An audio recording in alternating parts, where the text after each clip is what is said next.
অনিক সাহা মহোদয়কে আমরা অনেক অনেক অভিনন্দন এবং শুভেচ্ছা। ভক্ত গৃহানার্গং দিবাকরম জবা শ্রী ব্রিজেশ পান্ডে আইএএস মহোদয় রয়েছে পশ্চিম ত্রিপুরা জেলার জেলা মহোদয়কে আসন গ্রহণ করতে বিনম্রভাবে অনুরোধ করছি।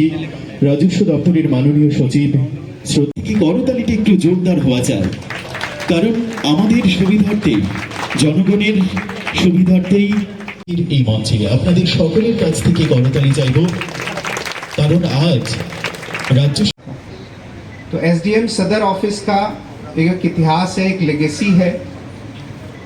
और বক্তব্যে আমাদের বৃদ্ধ করার জন্য এবারে অনুষ্ঠানে ধন্যবাদ সূচক বক্তব্য রাখার জন্য আমি বিনম্রভাবে অনুরোধ করছি অতিরিক্ত জেলা শাসক।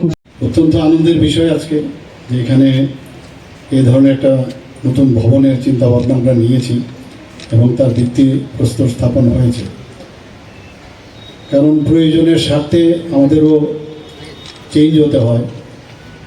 এবং যে কারণে আমরা গত বিধানসভা যে বাজেট এখানে পেশ করা হয়েছিল বিধানসভায়, সেখানে আমরা বেশি জোর দিয়েছি যাতে ইনফ্রাস্ট্রাকচার ডেভেলপমেন্ট করা যায়। প্রায় অ্যাবাউট 7,000 করোড় আমরা ইনফ্রাস্ট্রাকচার ডেভেলপমেন্টের জন্য আমরা বাজেট রেখেছিলাম।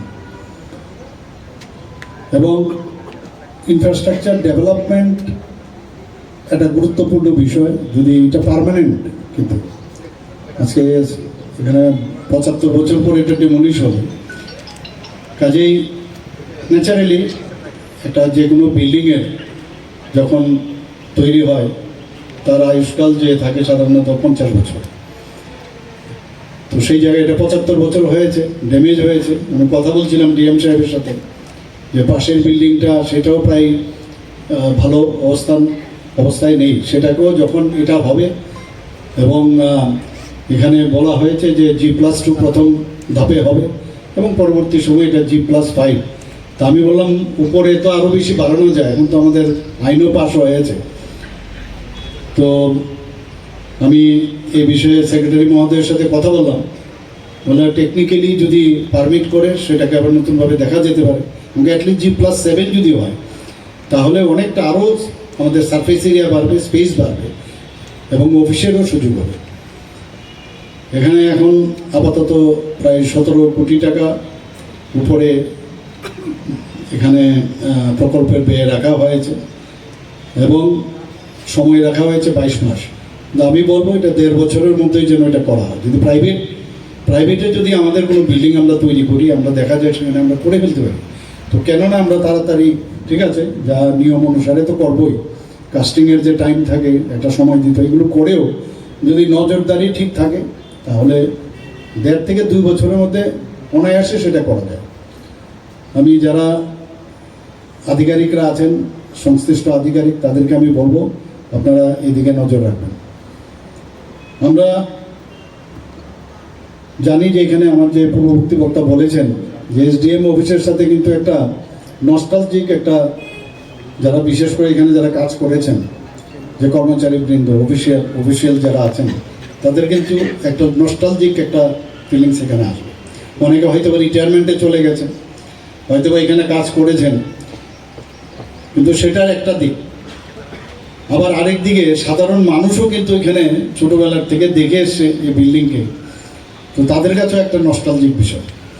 কিন্তু যখন এটা পুরো রেডিমেড হয়ে সামনে তৈরি হওয়ার পরে যখন আসবে সবার সামনে, তখন কিন্তু এগুলো ভুলে যাবে, কারণ ডেলিভারি সিস্টেমের যে সুবিধাগুলো অনেক বেশি সেখানে আসবে। আমি একটা কথা সব জায়গায় আমি বলি যে ত্রিপুরা সরকার সর্বত্র যেভাবে ইনফ্রাস্ট্রাকচার ডেভেলপমেন্টের জন্য কাজ করে যাচ্ছে, সেটা করার আগে যারা ওখানে স্টেক হোল্ডার, তাদের সাথে ভালো করে কথা বলে যে কোন জায়গায় এক একটা রুমের কীরকম স্কোয়ার ফিট লাগবে, কোন জায়গায় বাথরুম হবে, টয়লেট হবে, এগুলো আগের থেকেই যেন ঠিকঠাক হয়। কোথায় যদি এসি ফিট করতে হয়, ওই ভেঙে আবার এসির লাইন করা আগের থেকে প্ল্যানিং করে ইন্টারনালি, যাতে প্রথম থেকে ওই জায়গায় গ্যাপ রাখা হয়। তো সেই বিষয়গুলো আগের থেকে যদি করা হয়, আদারওয়াইজ কী হয়, আননেসারি এই ঠোকাঠুকিতে বিল্ডিংয়েরও ক্ষতি হয়।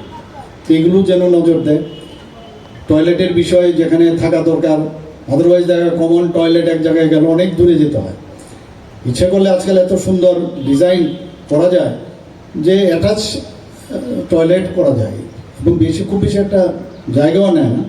তো নিশ্চয়ই এগুলো যারা এই বিষয়গুলো দেখছেন নিশ্চয়ই ওনারা দেখছেন, কিন্তু this is also very important একটা সাবজেক্ট। কারণ আমরা দেখেছি কলেজ টলেজেও বলছে যে আরে তখন এটা বানিয়েছে, এখন তো বিশেষ করে হোস্টেলে ছেলে মেয়েদের হোস্টেলের মধ্যে দেখা যায় প্রপারলি টয়লেটের সুবিধা নেই, অ্যাটাচ বাথরুম নেই। অথচ আমরা যখন বাইরে যাই দেখি যে হোস্টেলেই হোক আর যাই হোক সেখানে কিন্তু এই সুবিধাগুলো আছে, আমাদের এখানে কেন হবে না? তো এই বিষয়গুলো নিশ্চয়ই আপনারা দেখবেন।